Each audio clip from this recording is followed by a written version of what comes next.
Even those of us who don't know much about cars understand that there's a difference between a classic vintage automobile and a rusty old banger.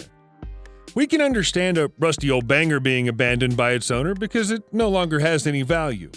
We find it far harder to understand why a beautiful old vintage car would be left behind and allowed to gather rust. We know that it happens though, and we have plenty of shocking examples to show you in this video. The most common place for a car to become abandoned is a barn or a garage. The owners park their cars with the intention of repairing or refurbishing them, and then they never get around to it. That's how this distinctive-looking 1968 Chevrolet Corvette drag car got left inside a barn in Highwood, Illinois, USA, for 20 years until gaining its freedom in August 2019. The owner never confirmed why it had been abandoned, but based on the pictures, the car was in a good state of repair, and the MPG Racing 454 V8 engine was still in running condition. The interior might need a little work if you're planning on using it for anything other than drag racing, though. Most of it's been gutted, and that wiring looks more than a little suspect to us. We definitely want a qualified engineer to take a look before we try to drive it anywhere. While the owner might not have been able to explain his strange decision to lock his car away from the world for 2 decades, at least he passed it on for a reasonable price. The buyer picked it up for just $6,000. Bargain. While the Chevrolet looks like it survived the passing of time mostly unscathed in its Illinois barn, the same cannot be said for this extremely rare aluminum alloy Jaguar XJ120. Perhaps we should allow it a little leeway, though. It wasn't in great condition when it went into the barn, and that was in 1969. A 19-year-old woman had bought the old Jag as a restoration project on her birthday. 50 years later, she finally accepted that she was never going to get around to it and offered it up for sale. It found its way into a collector who was able to confirm that it was built on January 11, 1950, and even managed to obtain a Jaguar Heritage certificate for the vehicle. That didn't get him any closer to getting it up and running, though. The engine and gearbox were missing after allegedly being taken to be used in the previous owner's speedboat. And the chassis is clearly going to need a lot of work. Hopefully, the new owner won't take another 50 years to think about getting started. The Back to the Future movies aren't the only reason that DeLorean cars became popular, but they certainly gave the brand a big helping hand. And there was a spike in sales after the first film. That film came out in 1985, and this DeLorean was parked in a barn in 1986. You see the connection?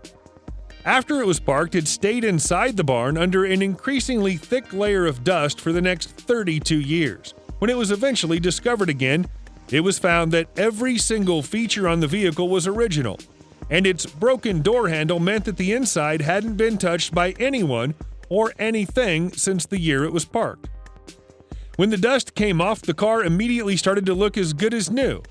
It had to be taken to a mechanic as a precaution, but it was fully functional, and it started up the same day it was sold to its new owner. DeLoreans are only going to become more valuable as time goes on. It's thought that there are only around 5,000 left in the world now, and that number goes down every year. Our next barn find is particularly puzzling because it's obvious that someone once loved this old Packard so much that they had it extensively customized and modified. At one point, it would have been a humble 1941 Packard 90, which would still have been a rare and valuable car to find in the 21st century, but it's been adapted into an open-top bus. That makes it so unique that it's almost certainly one of a kind. The fact that it fits inside a barn at all is pretty amazing. The Packard is now 20 feet long and comes with space for up to 12 people to ride as passengers with the driver. If it rains, there's a roll-out canvas roof that covers the whole length of the vehicle and ensures that nobody gets wet. You might not get a huge amount of power or acceleration out of the 356 Flathead 8 engine under the hood, but power isn't the objective of this unique car. Finding it a new owner might be tricky as it has few practical uses. but it'd make an excellent museum piece somewhere. While our next car is definitely beautiful, it would also be accurate to describe it as notorious. That's because it was once owned by Uday Hussein, son of Iraqi dictator Saddam. Like his father, Uday didn't survive the most recent American-led military conflict in the country, and many of his more valuable personal possessions vanished in the aftermath. This Ferrari F40 was one of them. It was eventually tracked down by a journalist several years later and found to be in the hands of a network of gangsters and criminals. One of the gangsters informed the journalist, who was posing as a potential buyer, that the car was taken from Iraq to Turkey to keep it hidden until the heat died down. It was then brought back 4 years later with false registration plates. Documentation that was shown to the journalist proves that it's the same car, and it's now up for sale on the black market. You'd need deep pockets to acquire it, though. The price quoted to the journalist was $1 million. It's a stunning Ferrari, but we don't think it's worth that much.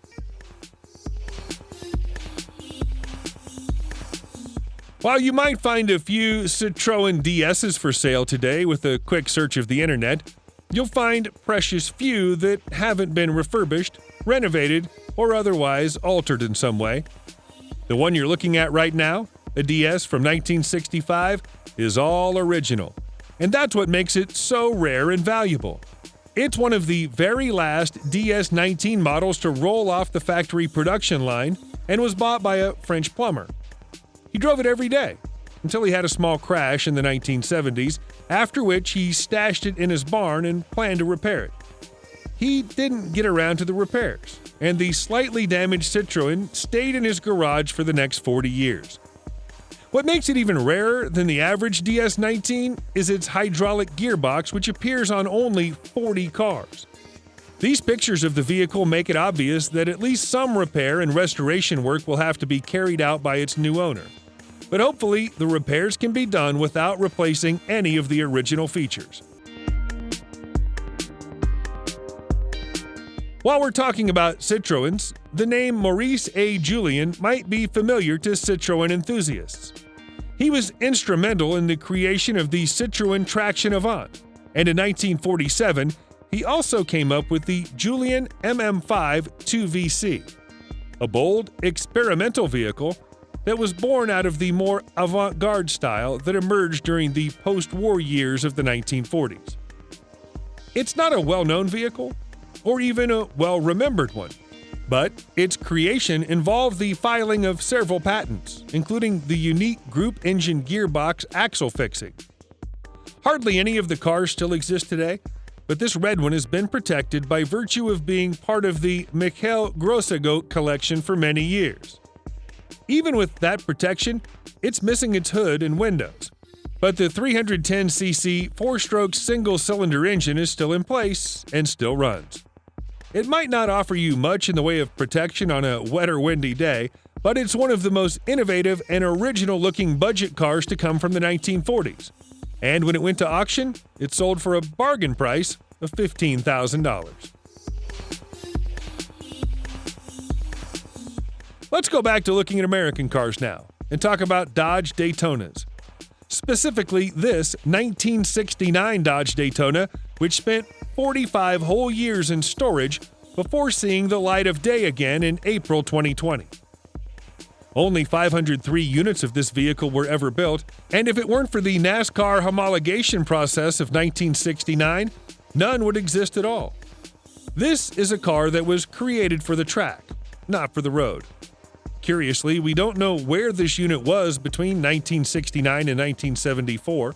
There are no records of it anywhere, and its second ever owner has no idea. He says it turned up on a used car lot in New Jersey without a backstory or any further information, but did have 37,000 miles on the clock. The first thing he did was have it resprayed blue from its original green. He quickly found that it wasn't suited to be his daily driver. It was too loud, the engine was too hard to start, and it consumed way too much fuel. That means the Dodge got parked up a few months after it was bought and never moved again. What a waste. By this point, you're probably starting to accept that people are willing to leave almost any car in the darkness of a barn for decades. But it's still surprising to hear that the same is true even of classic Porsches. Here it is. It's a 1961 356B Super 1600 T5, and it's all original. The Barfine discovery was made by Andy from SoCal Imports after he received a tip from another classic car enthusiast. When he went to pick it up, he was delighted to find out the car came with a bonus in the shape of a dual set of Zenith carburetors. Everything about the shape of the vehicle screams vintage classic, and Andy is in two minds about what to do with it. Part of him wants to repaint the exterior and get it looking shiny and new, but another part of him has fallen in love with its patina shell. Giving this car a valuation is almost impossible. Porsches of this vintage turn up very rarely on the market, and even if they do turn up, they're seldom in original condition. And it's even rare that they're this complete. You can't always deduce the value of a car by sight. A Porsche is always going to have value, but how many people would look at a muddy 1980 Ford Fairmount EV and put a value of $1 million on it? We know that sounds absurd, but someone tried to do precisely that in early 2019, even though the car requires a full set of 18 6-volt batteries attaching to it to make it run, and it doesn't come with any.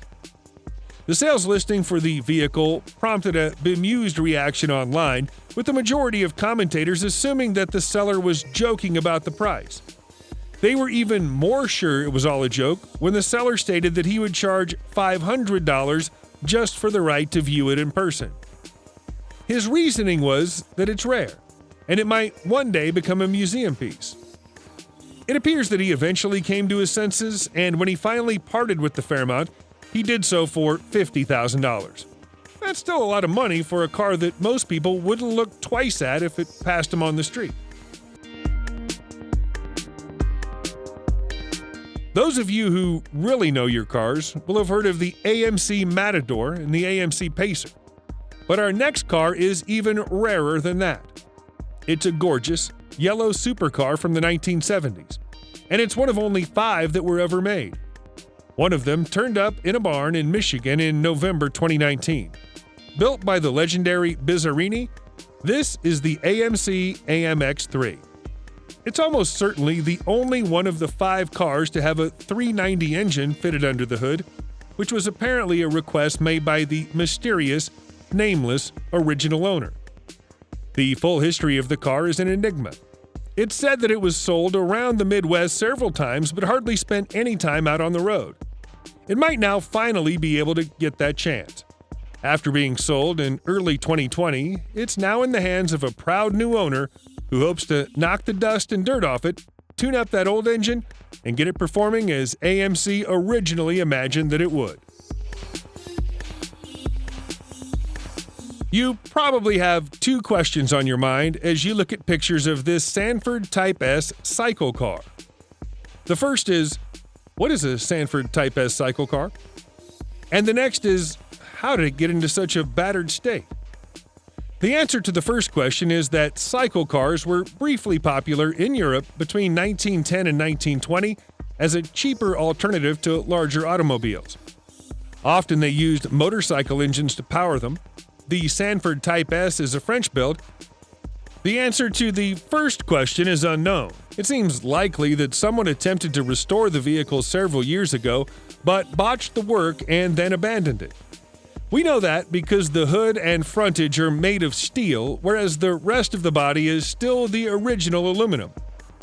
The earliest known registration of this car was in August 1951, when it was registered as a 9977 AM75, and it was then re-registered by a well-known classic car collector, Roger Ballion, in 1967. Its history before 1951 is unknown. So whoever acquired it for $70,000 in 2015 didn't just get a classic car, they also bought themselves a mystery to solve.